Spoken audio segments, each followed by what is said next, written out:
quantumlaserpointers.com.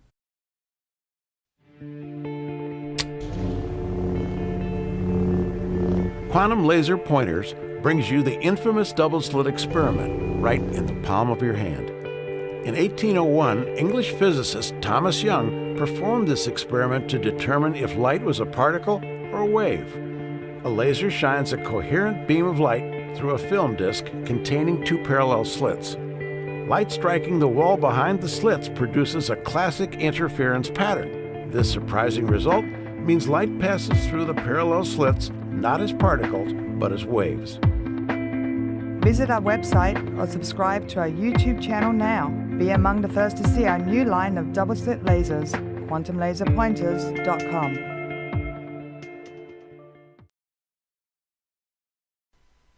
You are listening to the third segment of the four-part series, Tom Campbell at Sky Blue Symposia. In this segment, Tom discusses relationships in the physical material reality, families, aging, and transitions.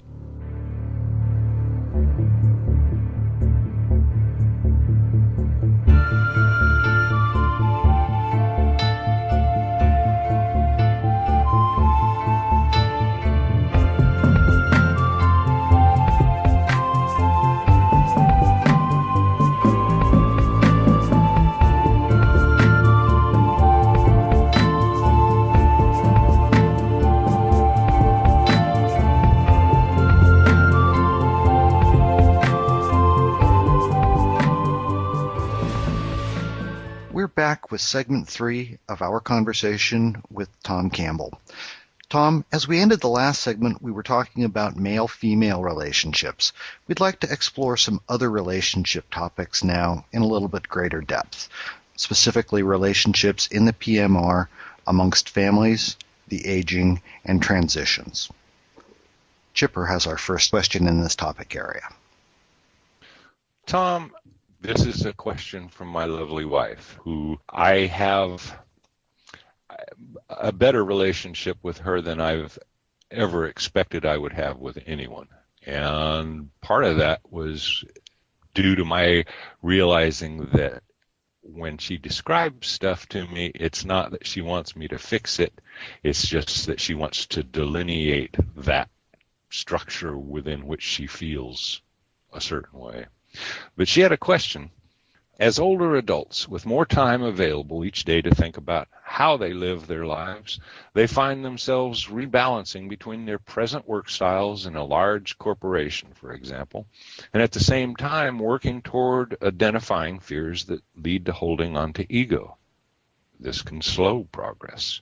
Do you have any suggestions to people who have a very established work environment and possibly management roles as to how to operate very differently with love when the workplace is not really set up for that approach? Yeah, that's a problem. You know, we are expected to interact within social structures all the time that have constraints that don't let us really express ourselves fully inside of those structures. I think the thing you can do there is that you can move that structure as much as you have the ability to move it, which means if you're the sole owner of the corporation, you have a lot of leeway. If you're just a low-level employee, then you better you just do what you're told, and you do it the way you're told to do it, and you really don't have any. But somewhere in between are most of us, and we can modify, particularly for managers, we can modify things. We can care about our people. We can care about their careers and giving them opportunities and trying to help them, make it about them. Well, what does this person need to provide a good opportunity for him in his career, as opposed to what do I need this person to do for me? We need to think of both of those things, not just one or the other. So there are things we can do in the workplace, but if you've got a very strict environment in a workplace, you have to abide by those rules and those procedures and the way things are done there. You can't. We don't make a lot of progress by trying to man the ramparts and force the organization to be more the way we want it to be. That usually doesn't work. it just creates more trouble than it solves. If you try to fight the organization, you end up making the organization just retract deeper into its beliefs and into its viewpoints, and don't really make any progress. Get yourself in trouble to boot. So you need to be careful there and realize that people are wherever they are, and organizations are wherever they are, and you have to deal with them where they are, and you do the best you can under the constraints that you have, and that's the best you can. And you have to be happy that that's it, instead of feeling bad that you're not doing it as well as you'd like to. You have to deal with the limits that you're given. So it's a tough one. I know exactly what you mean. Offices often require us to be ways that we'd rather that we didn't. That's often why, as people get toward retirement, they see bigger pictures. They understand more what's going on there at the office and what that culture really is about. And they get more and more anxious for that retirement day to come, and less anxious to get up out of bed and go to work in the morning. That's what they call being short, when you're a short timer. Yeah. It's hard to keep up the pace of giving to that organization when you begin to see the big picture in which that operation works in. When you see the little picture, it's all about your career and the career ladder you're going up. You don't notice those other things. But the older you get, the more you notice what's going on, not only on the lines, but between the lines. Yeah. Well, that what you described sounds pretty much like how she figured out how to deal with it. Is not adversarially, but supportively for the people that she was involved managerial with.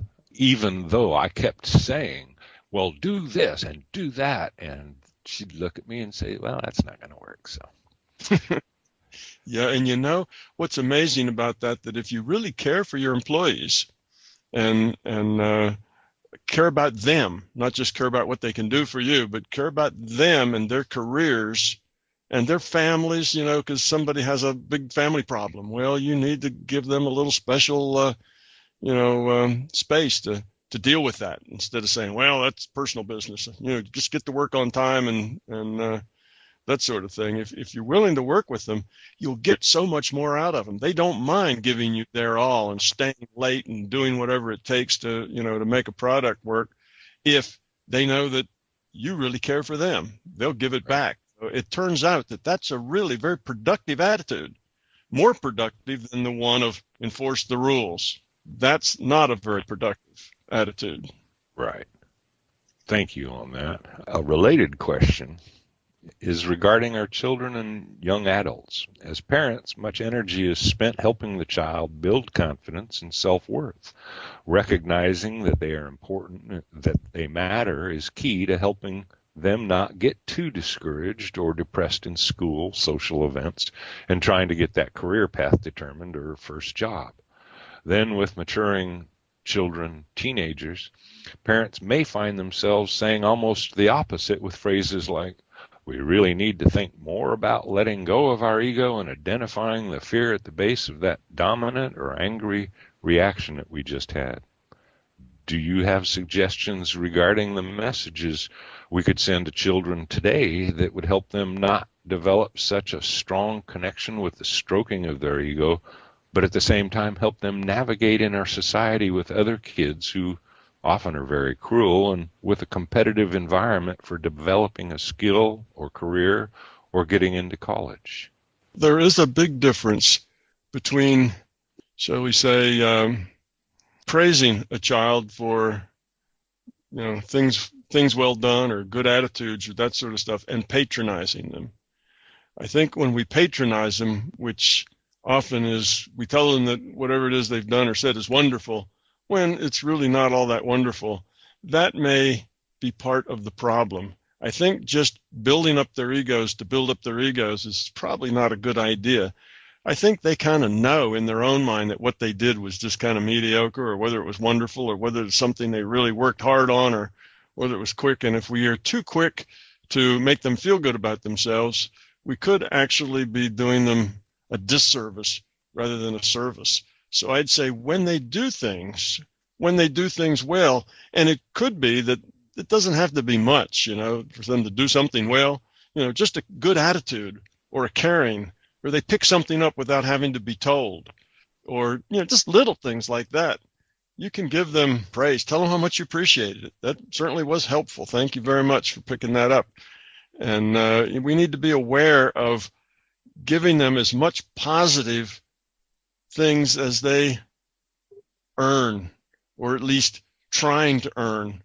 So yes, be as positive as possible, but don't overdo that. If we overdo it, we create a monster. They feel then like, well, I don't have to do much at all to please them, Right. Whatever you do or say they think is wonderful. So that then makes them feel like when you do tell them something nice, well, you really did a good job there. It doesn't mean much. It's like, anything free doesn't have much value. So I think we need to be careful to encourage, but not to falsely build up. Yeah, not to build them up falsely. And I think they know the difference when you're just telling them stuff like that, and they discount it. And then when they do something good, you tell them, and they discount that too. And Right. Pretty soon it's very hard to give them a good feeling about themselves because you overdid it, and they discount everything nice you say to them as not really being sincere. So always be sincere. And secondly, when you get to the teenagers, of course, teenagers have to be treated very specially, because you can't just tell them what to do, because what they're doing is finding their own way of doing things. And if somebody's in the process of finding their own way, you telling them the way is not helpful to them. They rebel against that. They don't like that.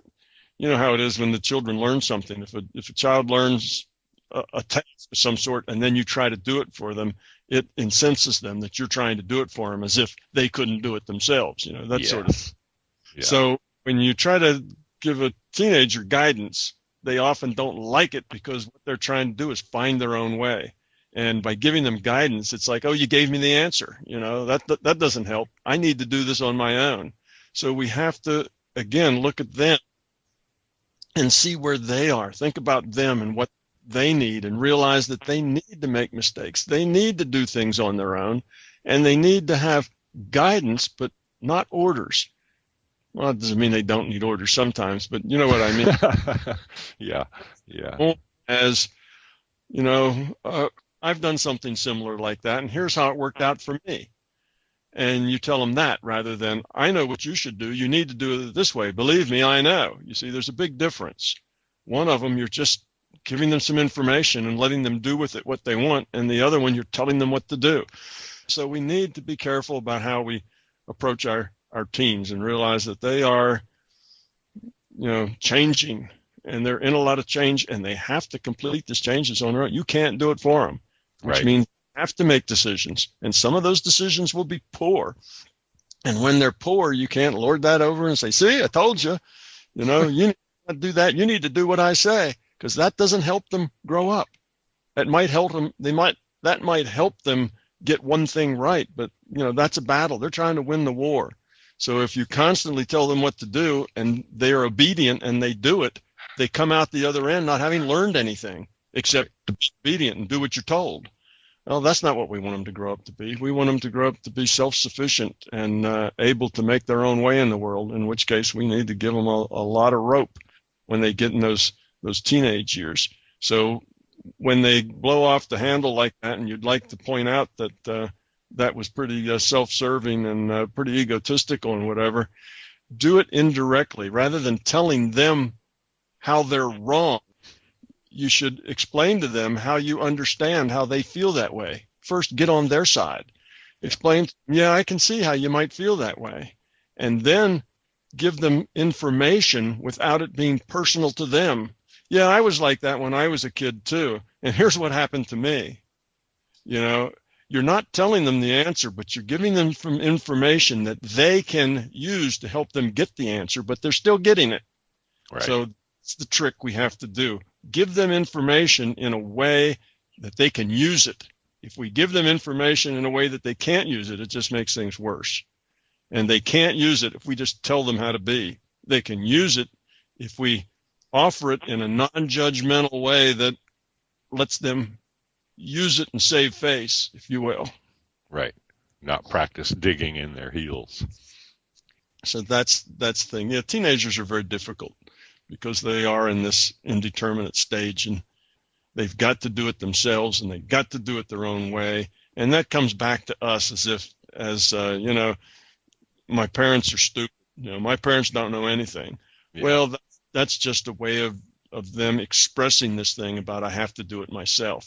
It's not really so much that they think you're stupid as it is they don't really know what's going on either. They're not really intellectually aware of why they do and feel and say the things they do. A lot of it's being pushed by hormones and pushed by other things, and they're just getting through it the best they can. And we need to be as helpful and not push back, force them to be nice little adults, because they're not. They're not adults. Process that we need to be very sympathetic with that, and often giving them examples of ourselves and our bad judgments and the things that happen to us and so on will help them. And they know that you're trying to help them on some level. They know that you're caring, and the reason that you're complaining about their behavior is because you care about them. But that doesn't help them grow up. You're just suggesting to them behavioral changes, and that's not really helpful to them. They need information that they can use in terms of making their own decisions better, making better decisions. So if you think of it that way, would be my advice. Don't be judgmental. Be as positive as you can. But sometimes you have to just say no, right? You have to lay down the law and put your foot down and say no. You are not going to go out with that person. You're not going to stay out all night. You're not going to Fort Lauderdale with your friends for 2 weeks. You sometimes have to do that because you have to protect them. That's your job. Yeah, that's also you need to give them the fence that they're looking for sometimes, and patience comes in mighty handy during those learning experiences. And sometimes you give them the excuse that they're looking for. They really are very nervous about going off with their friends for 2 weeks. They're not so sure that's going to be a good idea. And if you say no and they get to say, oh, my parents say no, they can save face with their friends. So sometimes you're giving them an excuse that they're looking for. But yes, often you're giving them that fence. But they need to have structure. People need structure. Without structure, things lose meaning. So the structure is important, and consistency to structure is important. And other than that, good luck, my friend. I've been there and done that. Well, she's no longer a teenager. She's mid-20s, and I think we did okay. Yeah, I'll know next time, I guess. I had a friend who had all daughters. He had, I think, four daughters, and they were all very close in age. And he was very fond of saying that at 13 they don't sane and don't become, and start to come back to sanity somewhere after 18. By mid-20s, they're wonderful again, just like they were when they were 10. Yeah. Well, thanks. That'll be pleasing for my wife to hear those answers. Thank you. Tom, we're going to jump over to Susan and the later stages in life. Okay.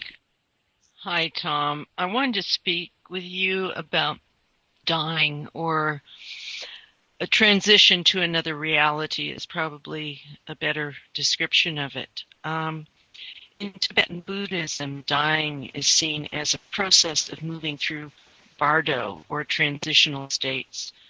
The first one being when an individual unit of consciousness experiences the divine and bliss, and they call it returning to our original state. This is then followed by a terrifying hallucination where one faces negative projections or fears. And they say that these then help decide on the next incarnation. It sounds to me somewhat like tests where we have opportunities to face ourselves fully, sometimes similar to what you've described that can happen in out-of-body states. How does the Tibetans' experience, thus teachings, compare with your experience? Well, they do sort of agree. It's their metaphors are not that far off from the kind of metaphors I use. They're just a little more dramatic, I guess, than the ones that I use. This idea of you begin with this divine bliss, sort of returning to your original state. You see, I would say that when you die here, you wake up in a different reality frame, one that's meant just for that transition, and the immediate feeling you have is this kind of divine and bliss, because that's a good relaxer. It makes you kind of chill out and get on with business, because this death is usually a pretty unpleasant process and scary process for a lot of people. And this divine and bliss sense of feeling that you get of having that you're in the right place and everything's going to be okay. That's indeed the kind of feeling that you get, and that you're returning to your original state, that this is where you came from. Well, in a sense it was, because you planned your incarnation in the same general neighborhood and area, and this is where you came from in that sense. That's kind of a local sense of that, but it is. So I would agree with that. And then this terrifying hallucination where one faces negative projections or fears, I wouldn't say it's so terrifying of a hallucination. One, it's not a hallucination, and two, it's not really all that terrifying most of the time. It depends on how grown or ungrown you are. What happens is that if you're grown just enough to where it's worth their while to sit down and talk with somebody about what you want to do next and what you need to work on in the next incarnation, then one of the things that happens is that you have this person, and you say like a social worker, right? And they're working with you, and they're talking about, well, we think that you need to work on this or work on that. You really had a lot of fear in this area, and that caused you a lot of trouble last time. So I think something that brings that out and allows you to work on that would be a good thing. And of course, you almost always, to people just beginning, get this thing. What do you mean? What fear? I didn't have any fear about that. It's kind of denial, because they don't yet get it. They haven't seen the connections between the way they acted and the fear and the beliefs that they had. So then you get this what they're calling the terrifying hallucination. You get this movie almost that you're looking at that goes right back to where you were indeed, having a very bad case of this fear, maybe anger management or that sort of thing. And it's so obvious that this is the problem, and you go, oh, well, yeah, but it was just that once, So then they film or fast forward and show you another 10 times that were exactly like that, or maybe another 50 times that were exactly like that. And you say, yeah, but it wasn't me. It was because these people did, and then they show you more. So they have this movie of your life and all of the attitudes and feelings that you had. So it's not just the actions. It's that you actually feel the feelings. It's, again, like being there. And no excuses and no way to talk yourself out of this. You kind of see the plain, unpleasant truth of the level of your fear and the level of your beliefs, where you did things that hurt you and hurt others, where you did things where you could have made better choices and you took terrible choices that made things worse for you, that caused you pain. And you get to see all those. And you also can go look at the probability of what would have happened if you made different choices. Oh, remember that choice where you blew up and and then this happened, and then your wife left you, and then all these other things happen, and you say, yeah, that was a terrible time in my life. Those people did that to me, and of course they point out that's not the case, and then they say, well, look, had you chosen to do this instead, here's what's likely to have happened. So you get these sorts of instruction, if you will. I wouldn't call them terrifying hallucinations, but I suppose they might be unpleasant things for many people to see, where your weaknesses and the things you did poorly. But it's all meant to be educational. Nobody's trying to terrify you or make you cry. They want to help you out. So you see a bigger picture next time instead of just the little picture. So these sorts of things do happen, kind of in that order like that. So it's not that far off, but it's a little strong, I'd say. The divine and the bliss. Well, yes, you feel just fine and everything's okay and it's all right, and the fear is gone and all the anxiety are gone, and you might call that divine and bliss, but I think that's a little strong, and the terrifying hallucination is a little strong. But in general, yeah, I agree with what's going on and the order that they happen in. That's very reassuring to hear that, because some of their language, I don't know if it's a cultural difference or not. It is a bit extreme. So that's very helpful. And it's the same thing we talked about on the very first question, and that is nobody's really going to listen to you if it isn't scary. Very true. Very true. Well, I think this will be very helpful. And I've heard you say that dying can be an opportunity for a consciousness boost. Could you speak some more of that and maybe advice to dealing with any resistances that might arise as we move through this transition period? Well, yes, and depending on how the listeners out there interpret that, I want to make clear that that doesn't mean that you get a boost in the quality of consciousness because you've died. Right. Just dying doesn't give you this suddenly you become illuminated because you're dead. That doesn't happen. People have that idea, said, oh, when I die, I'll know all the answers, and I'll be perfect then. It's just this body I'm in is why I'm imperfect. It's not like that. When you die, you're really not much better than you were just before you died. You don't get a boost to your consciousness for dying. But the process of dying itself, yes, the process of getting old, and the process of dying, the process of getting old makes you, or helps you, encourages you to see what's important and what's not. When you're young, you're so what they say, you're up to your waist in alligators, so you're not worrying about things that are going on in the next swamp. You're just totally focused on all the emergencies and all the things you have to deal with. So you don't really pay attention to the big pictures of things. You're totally caught up in the little picture. As you age, that changes, or at least it has an opportunity to change because you're not so busy. You're not caught up in the little things. You have time to sit back and see things in context, have a more holistic viewpoint. And that's a good opportunity, if you take that opportunity, to grow up. Because when you see things in a bigger picture, you see that what it all boils down to is that love matters.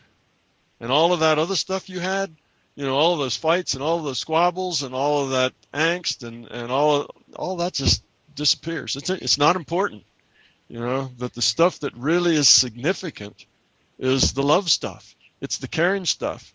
And the things that are really important to you is the stuff you gave, not the stuff you got. Yes. When you're young and you do a really good job at work and you get an award, you're real proud of that award and you maybe show it to everybody. But when you're older and you did really good work and got a reward, you're really proud that you did really good work. You see, it's a different thing as you get older. So that's good. And then the dying process, when you know you are about to die, one of a couple of things happen. One, you get paralyzed with fear. And you just are fighting it. No, I don't want to die, and it's this constant denial and fear and fighting. You're not going to learn anything from that. But if in this process of dying, you accept it and you kind of look at your life and see, what was good there? What did I did right? And what would I like to have done over?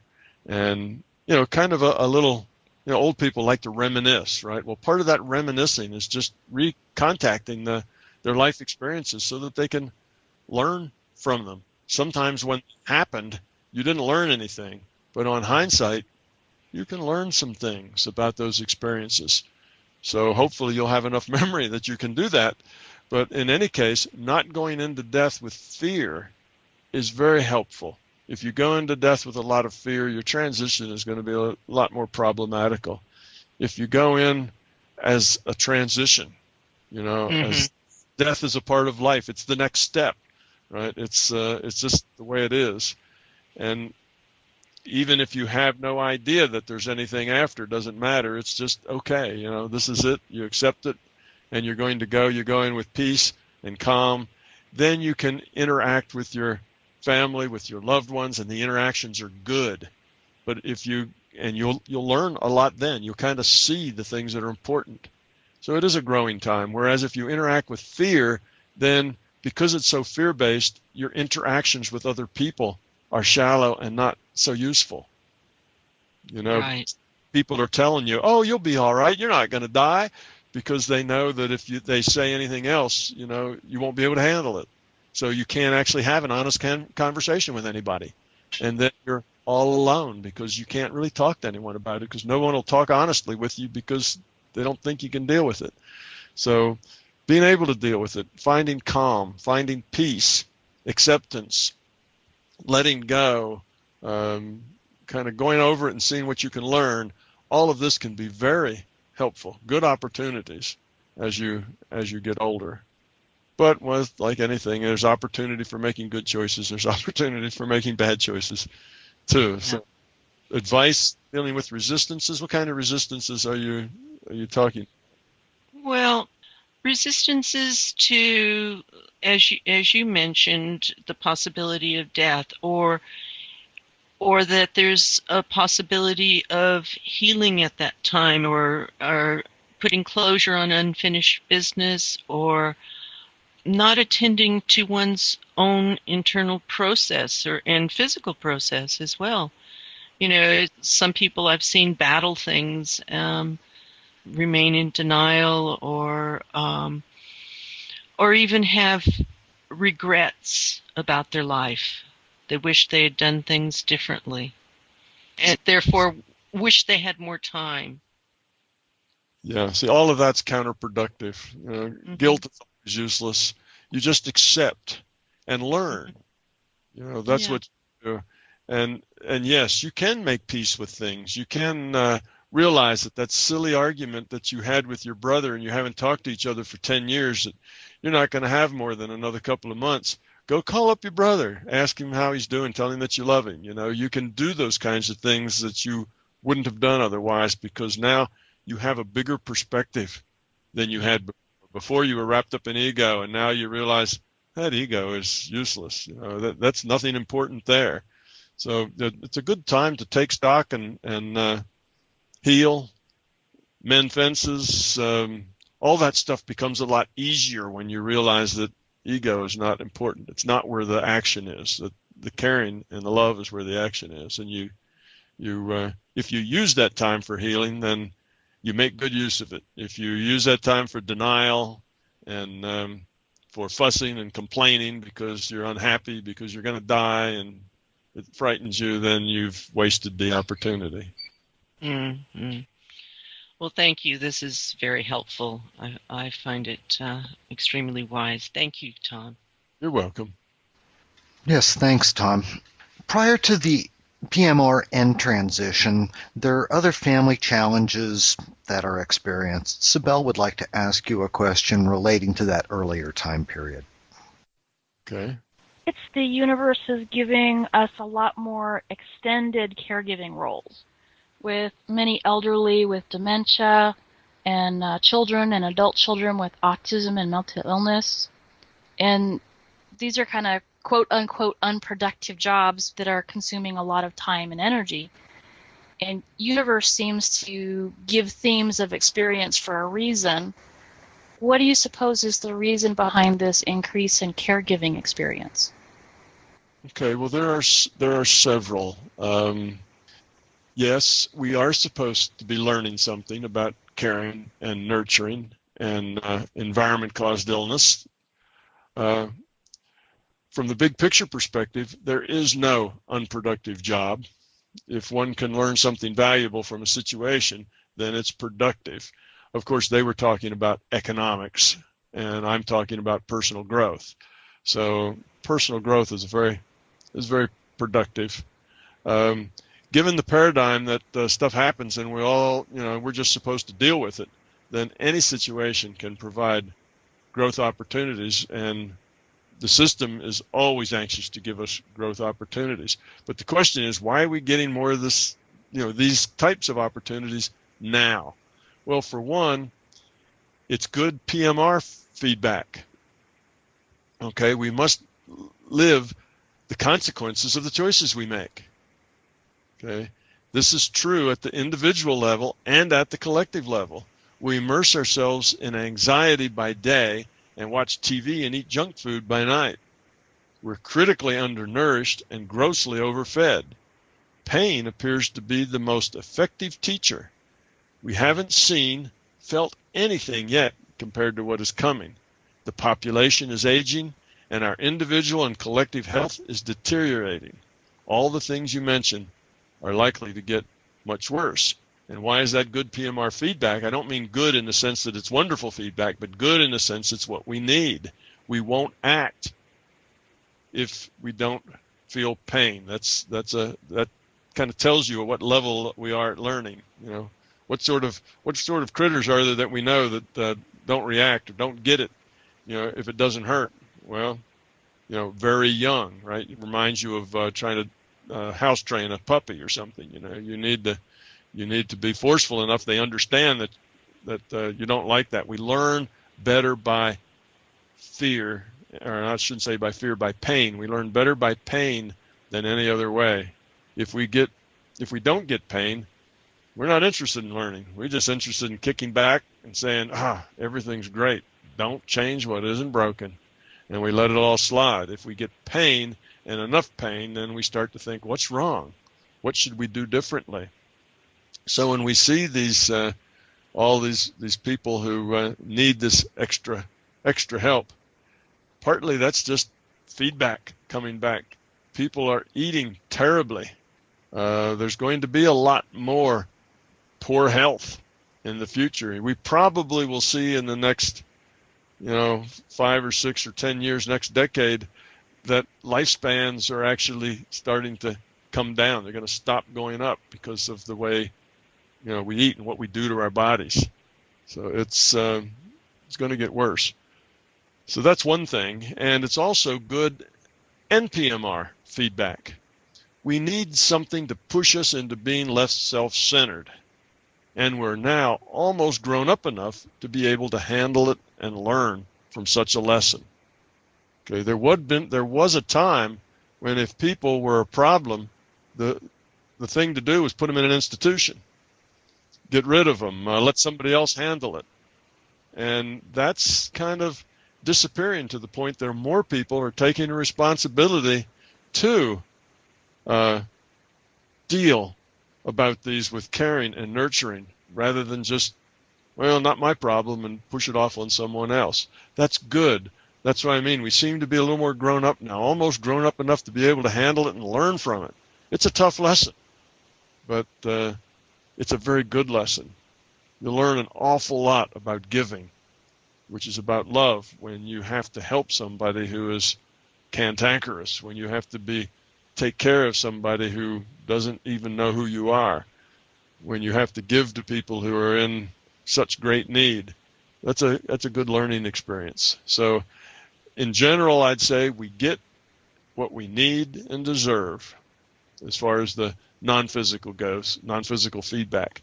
And that's true individually and collectively. So we collectively kind of need and deserve this feedback. And we're going to deserve a lot more of it if we don't understand what we're doing to contribute to these health problems. Yeah, I see a lot of it, and I'm in my 40s, and so it's certainly dramatically changed my thoughts about taking care of my health, because I don't want to have 15 years of dependency, And then I watch, the adult children who are in their 60s or are taking care of someone who's in their 80s, and they have to be so adult because they don't get understanding, they don't get appreciation, you can't reason anymore. You just have to be forgiving. Right. You can't, I'll help your needs if you help my needs. It's just, how can I help your needs? Yeah, and if the caregiver can't get into that place, it's a pretty painful job. Yes, it's a pretty painful job, but it's being done more and more. The fellow that runs my forum, Ted Ballers, he spent 10 years taking care of his father who had severe Alzheimer's, and then probably, I don't know, it wasn't that long after his father passed away that he had another long spate of taking care of his mother, who then went into Alzheimer's. So he spent, 2.5, well, maybe 2 decades, maybe 1.5 to 2 decades with a job of just taking care of parents. Yeah, and I can see it. It's gonna affect the culture. It hasn't quite yet, but yes, we'll wait till the population, the big population boom that everybody talks about, the big baby boom is getting to that age where in the years to come, there's going to be a lot more of what you're seeing. This is just the beginning of that. I'm at the very beginning of that baby boom. Matter of fact, I just come like a year before it was officially started, like the 1945, 1946. Those are the years where they say the baby boom started, and I was born in 44. So I'm just on the leading edge of that, and I'm a couple of years out of being 70. So, the baby boom is in their middle 60s now, the leading edge of it, and it won't be but another decade or two before the number of people who fall into that category of needing a lot of loving service is going to grow dramatically. Hopefully we will continue to take care of them and find ways to meet their needs lovingly and not just send them off to an institution to die. yeah. Well, it is happening a lot less. Yeah, and since I work with the elderly, one of the things that's interesting is that 2-year-olds are fairly uniform, but 60-year-olds, you have the possibility of being a marathon runner or being in a wheelchair. So in your older years, there's so much open possibilities, With 2-year-olds, you all start at about the same place and then grow differently. So in the beginning, there's not a lot of difference. But on the other end, you're all totally different. And then you all kind of come together to the last days where you die, and you come at it from a lot of different places. Yeah. Well, thank you. Before we close this segment, Tom, would you tell us a little bit about the books that you have? Sure. Those people who are listening to this who want to know more, have an interest, there's several places you can go. One, of course, would be my website, which is www.mybigtoe.com. There you will be able to buy books, but if you really don't want to buy a book, you can go to Google Books and you can read it there for free. Otherwise, you could go to Amazon or Barnes & Noble or any bookstore, and if they don't have it, you can always order it. So it's available pretty much out there in all the usual ways. You go to my website, and there's a forum there.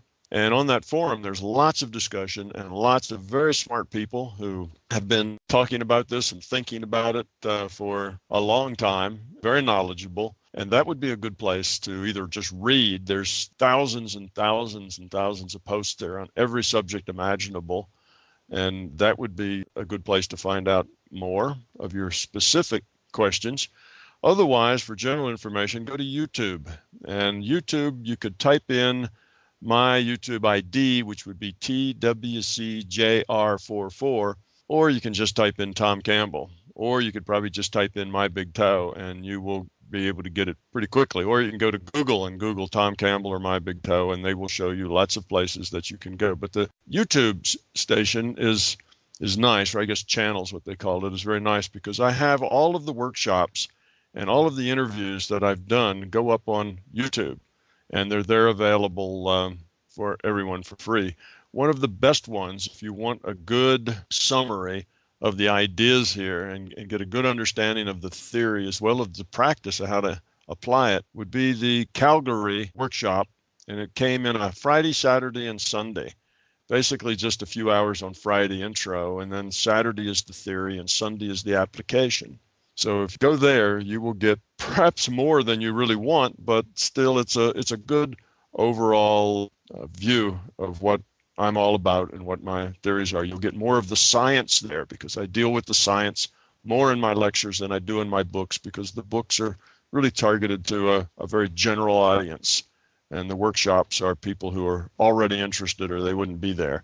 If you want more of the science, find it at YouTube. You can find it on YouTube, and you can find it at MBT Events. That's the third place to go. mbtevents.com are the people that do my organization, my scheduling. They put the things up on YouTube for me, and they schedule where I go and when I go there. So that is a good site to find out what's happening in the near future. Well, that's about it. So I urge everyone to look into more detail, because in an interview like this, it's very difficult to give you enough detail to answer even your most fundamental questions. It's kind of a quick pass over the top of a lot of very interesting ideas, but there's really not a lot of time for deriving the answers that I give. I just state them, and that's that. You kind of have to take it at words value, and that's sometimes not good enough for a lot of people. They'd like to see, well, why did he say that? Where did that come from? Well, you'll find it on YouTube and in the books. Thanks, Tom. This completes the third segment of the four-part series, Tom Campbell at Sky Blue Symposia.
We're back with segment 3 of our conversation with Tom Campbell. Tom, as we ended the last segment, we were talking about male-female relationships. We'd like to explore some other relationship topics now in a little bit greater depth, specifically relationships in the PMR amongst families, the aging, and transitions. Chipper has our first question in this topic area.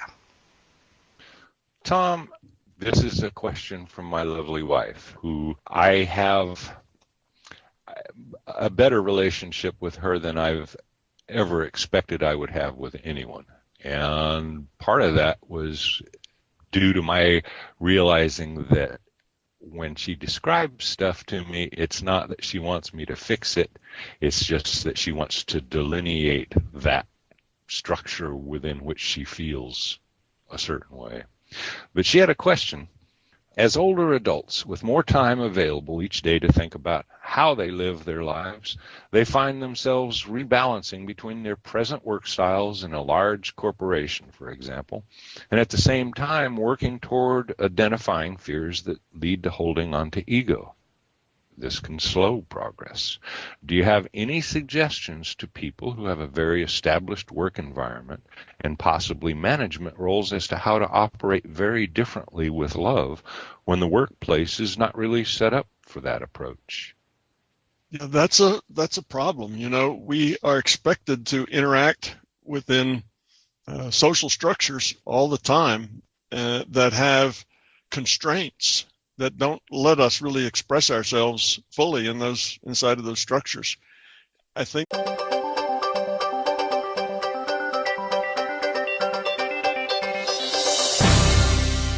quantumlaserpointers.com.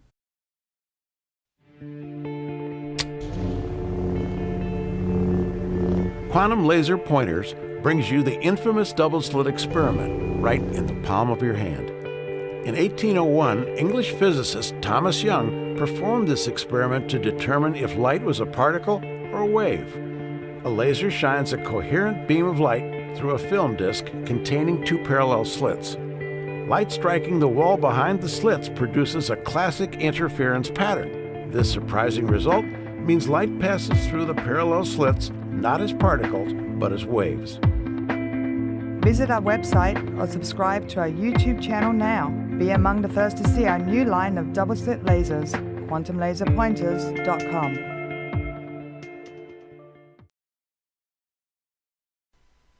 You are listening to the third segment of the four-part series, Tom Campbell at Sky Blue Symposia. In this segment, Tom discusses relationships in the physical material reality, families, aging, and transitions.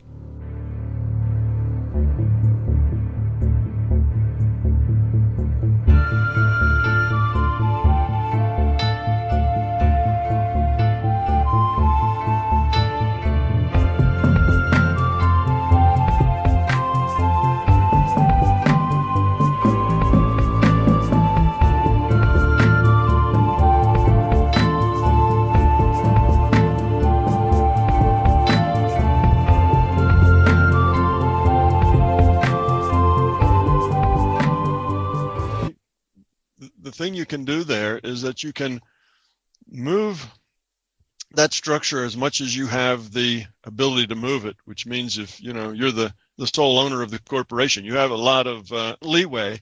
If you're just a low-level employee, then you better you just do what you're told, and you do it the way you're told to do it, and you really don't have any. But somewhere in between are most of us, and we can modify, particularly for managers. We can modify things. We can care about our people. We can care about their careers and giving them opportunities and trying to help them, make it about them. Well, what does this person need to provide a good opportunity for him in his career, as opposed to what do I need this person to do for me? We need to think of both of those things, not just one or the other. So there are things we can do in the workplace, but if you've got a very strict environment in a workplace, you have to abide by those rules and those procedures and the way things are done there. You can't. We don't make a lot of progress by trying to man the ramparts and force the organization to be more the way we want it to be. That usually doesn't work. It just creates more trouble than it solves. If you try to fight the organization, you end up making the organization just retract deeper into its beliefs and into its viewpoints, and don't really make any progress. Get yourself in trouble to boot. So you need to be careful there and realize that people are wherever they care about them, not just care about what they can do for you, but care about them and their careers and their families, because somebody has a big family problem. Well, you need to give them a little special, space to deal with that, instead of saying, well, that's personal business. Just get to work on time and that sort of thing. If you're willing to work with them, you'll get so much more out of them. They don't mind giving you their all and staying late and doing whatever it takes to make a product work.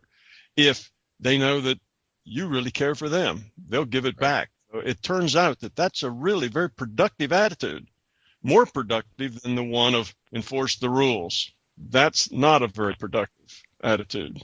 Right. Thank you on that. A related question is regarding our children and young adults. As parents, much energy is spent helping the child build confidence and self-worth. Recognizing that they are important, that they matter, is key to helping them not get too discouraged or depressed in school, social events, and trying to get that career path determined or first job.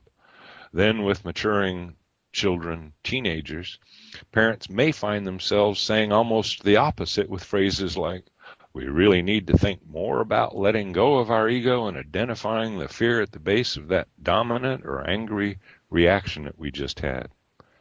Do you have suggestions regarding the messages we could send to children today that would help them not develop such a strong connection with the stroking of their ego, but at the same time help them navigate in our society with other kids who often are very cruel and with a competitive environment for developing a skill? They are, and organizations are wherever they are, and you have to deal with them where they are, and you do the best you can under the constraints that you have, and that's the best you can. And you have to be happy that that's it, instead of feeling bad that you're not doing it as well as you'd like to. You have to deal with the limits that you're given. So it's a tough one. I know exactly what you mean. Offices often require us to be ways that we'd rather that we didn't. That's often why, as people get toward retirement, they see bigger pictures. They understand more what's going on there at the office and what that culture really is about. And they get more and more anxious for that retirement day to come, and less anxious to get up out of bed and go to work in the morning. That's what they call being short when you're a short timer. Yeah. It's hard to keep up the pace of giving to that organization when you begin to see the big picture in which that operation works in. When you see the little picture, it's all about your career and the career ladder you're going up. You don't notice those other things. But the older you get, the more you notice what's going on, not only on the lines, but between the lines.